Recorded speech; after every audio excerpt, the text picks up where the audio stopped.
Hi everyone, welcome to our Region Etude for 2025. So let's jump right in. And I highly recommend that you listen to this video more than once to make sure you're absorbing everything that we talk about. So if you take a first look, first thing we want to look at, time signature, which is 3/4, 1, 2, and 3, and the key signature. We see 3 flats here, meaning that we are in E flat major.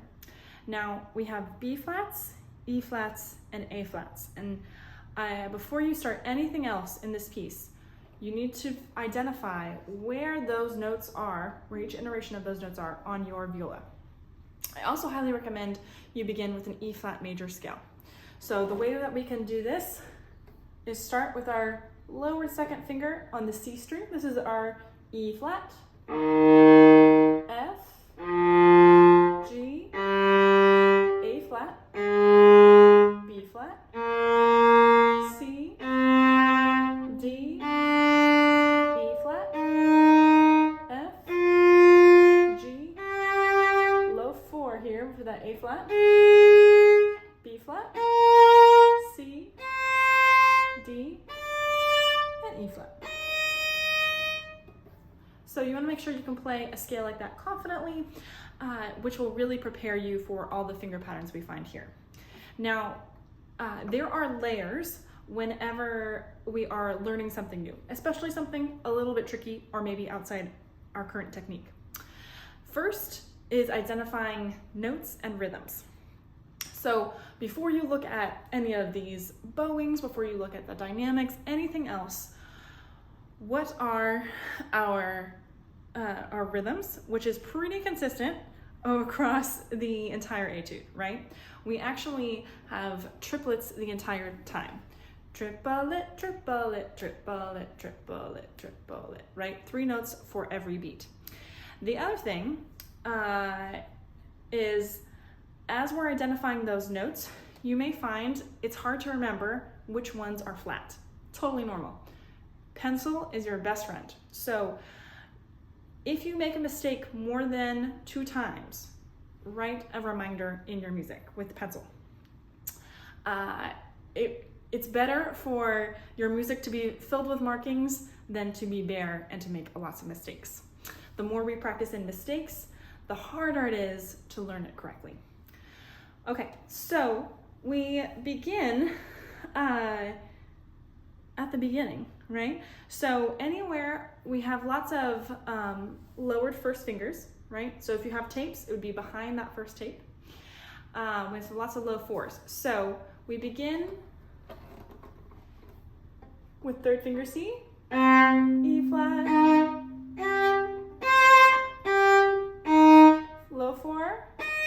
So whenever we're trying to find this 4th finger, either the E flat on the A string or the A flat on the D string, my recommendation is to hug 3 and 4 together. So basically we're using 3rd finger as a guide, right? Because 3rd finger is landing on your tapes if you have tapes. 4th finger is just landing right next to it. So that will ensure it'll be low enough to be in tune. So we don't move beyond first position until line 5. And again, I highly recommend writing in measure numbers for this, as it makes it a little easier. So we're gonna first take a look at measure 17, which is the beginning of line 5. So you may see the treble clef here and feel a little intimidated if you've not done it before. That's totally fine. So I'll walk you through it from the beginning of this measure. We start from a low 1, A flat, and don't worry about slurs quite yet. Then we're reaching for 3rd finger C. First finger moves up to E natural. So we hear these 3 notes. Very fun. F natural right next to it. So shifts are often indicated by fingerings. So the next fingering we have is A flat with a 2nd finger. This means on the D string, we're going up to third position, right? The position that you are in is always determined by where, hypothetically, would your first finger be. So our first finger would generally be traveling to that third tape. To find the A flat, it's going to go right next to it, half step apart. So I would isolate this and practice this. So moving from F natural, slide it up, keeping first and second very close. Feel free to practice it with me. Slide it up. Once you're comfortable with getting there 3 times in a row, you can do separate bows.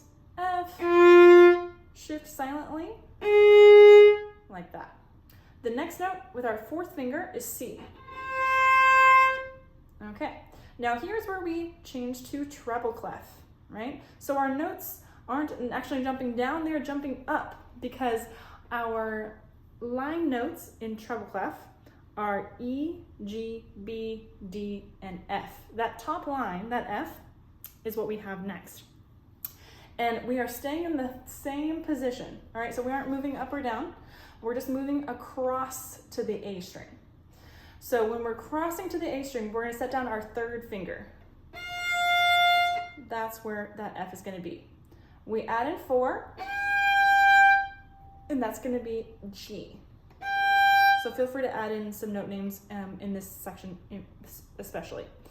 So we see a 4 and then another 4. What's happening here is we're making what's called an extension. So all that is just moving that fourth finger up by one little half step. So it's going from G to A flat. So again, to review, this is what measure 17, the first measure of line 5, will sound like.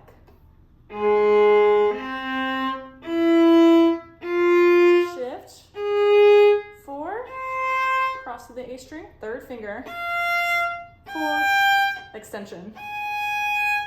After this, we see a big jump in the music. That lowest note in the next measure is our open G.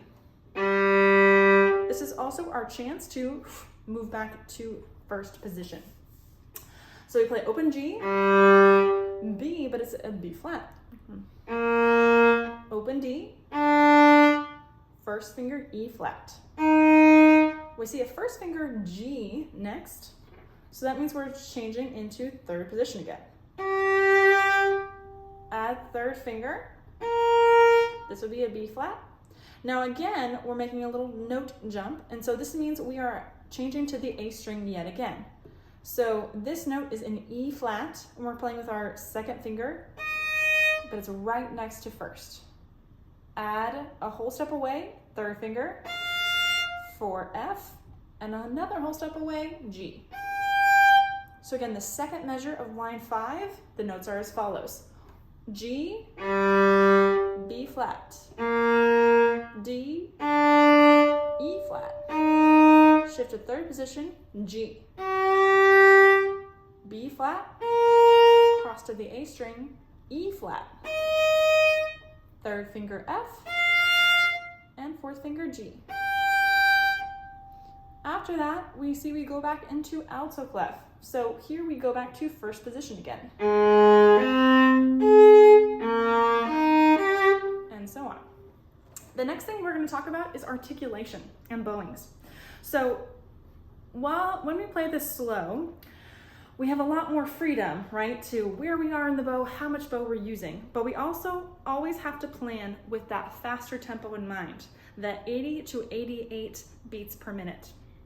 So when we're thinking ahead to that faster tempo, we're not going to have a whole lot of time for each note. Okay, so that means our bows need to be very, very short for the majority of the time, especially whenever we have staccatos.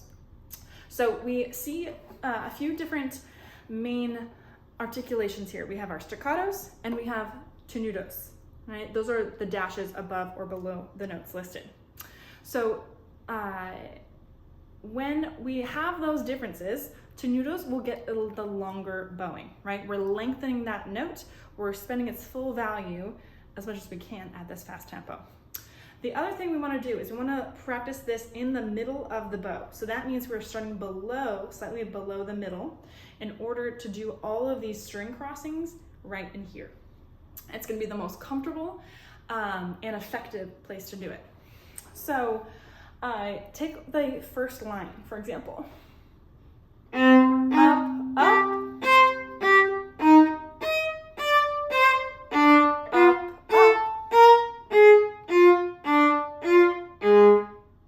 Change to tenuto. So that means my bow strokes will be slightly longer. Slowly up.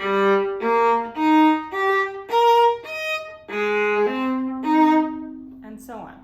So practice at this very slow tempo at first until you get the hang of any of the bowing pattern that's listed. Again, write in your bowings as much as you need to in order to play it effectively. Now, one thing to watch out for is line 3. Line 3 going into line 4. We see a lot of this similar pattern. It's a really beautiful passage. But make a note when those subtle note changes happen, right? So an example of that would be in measure 9, first measure of line 3. E flat, G, B flat, E flat, G, C. So we change this next note. There's a note change. The next measure, changing this note to B flat.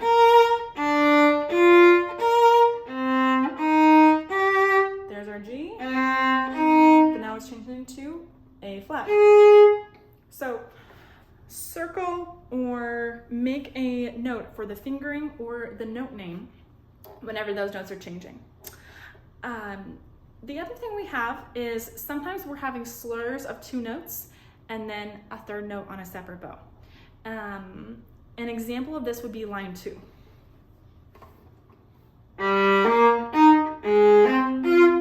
Now the danger here is using way too much bow on the slur and not enough bow on this separate note. The reason being, if we do that, where did I end up? At the tip. With what I call a traveling bow, leading from the middle all the way to the tip. We don't want that. So we have to equalize that bow that we're using. So that means using a slower bow speed on the slur and a faster bow speed on the separate note to even them out. This looks like this. We want to come back to where we started. So practice that nice and slow to make sure you can do it again at the faster tempo. We see in the very last line that we have, this is just an example of where we have up bow staccato, where we have the slur mark plus staccato marks. So that means there's going to be a stop in between those notes. Down, up, up, down, and so on. Once you have your pitches in tune, once you have your rhythm steady as you can make it, even if it's at a slow tempo, then you can start adding things like dynamics, those little crescendos. Again, keep the bow minimal that you're using. Stay in the middle of the bow. And a great practice strategy is also practicing with a drone, that repeated note, if you have one on your tuner, on an E flat. This will start training your ear to adjusting any pitches that aren't quite exactly right. Good luck.